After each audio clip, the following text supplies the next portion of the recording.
Welcome back to the Explainer. Today, we're tackling a massive headache for a lot of people, the gift tax.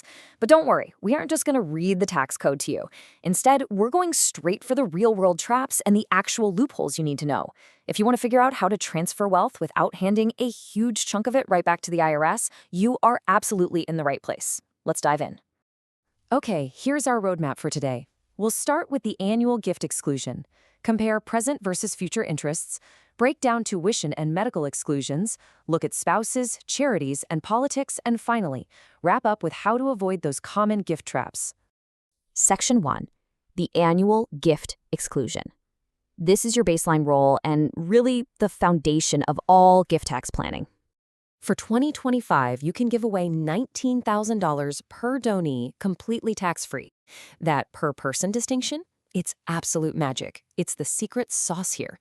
You could hand 19 grand to your son, another 19 to your daughter, and another to your neighbor without eating into a single cent of your lifetime tax credit.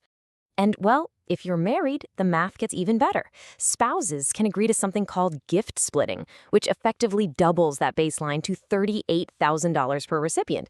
Talk about a game changer.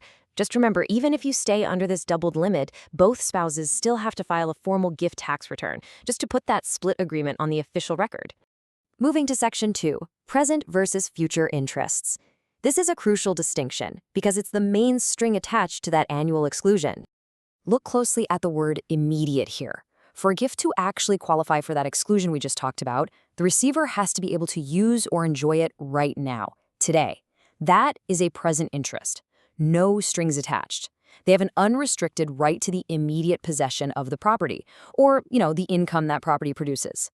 Conversely, if there are restrictions forcing the recipient to wait, the IRS reclassifies it as a future interest. And as we're about to see, the IRS treats future interests very, very differently. Let's ground this with a real-world example. Imagine a guy named Edward sets up a trust. He gives his daughter the income from that trust for the rest of her life.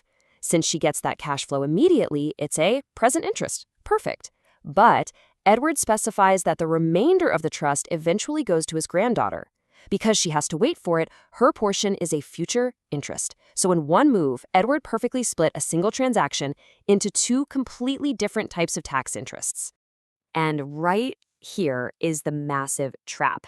Because the granddaughter has to wait, her gift is a future interest, which means it completely fails to qualify for that $19,000 annual exclusion.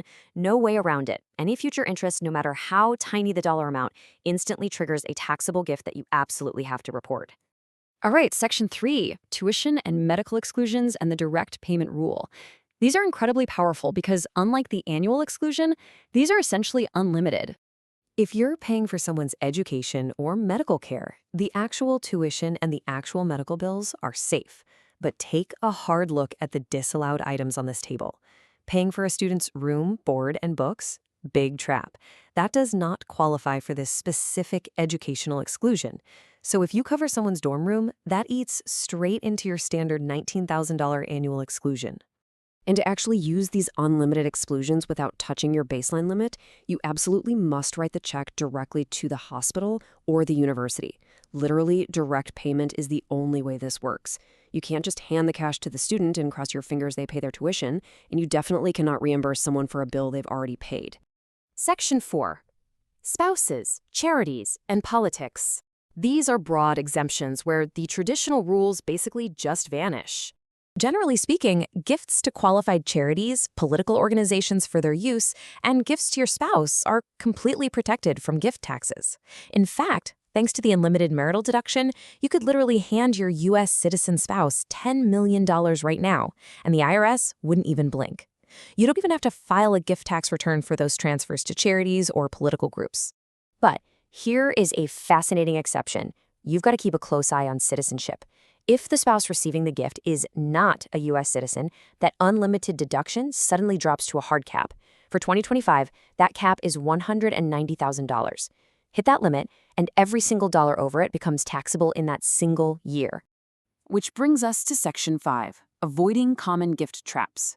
Let's do a quick review and consolidate the most dangerous pitfalls we've covered today into a simple mental checklist. If you're planning any sort of wealth transfer, the IRS examiners are absolutely looking to catch you on these three things. Number one, future interests. If the recipient can't enjoy it immediately, you lose the exclusion. Number two, paying for dorm rooms, board, or books instead of the actual tuition. And number three, reimbursing the person instead of paying the institution directly.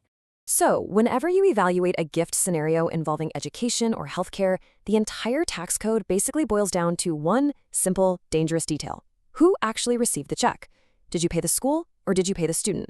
Because your answer to that question might just dictate whether you owe the IRS a fortune. See you next time.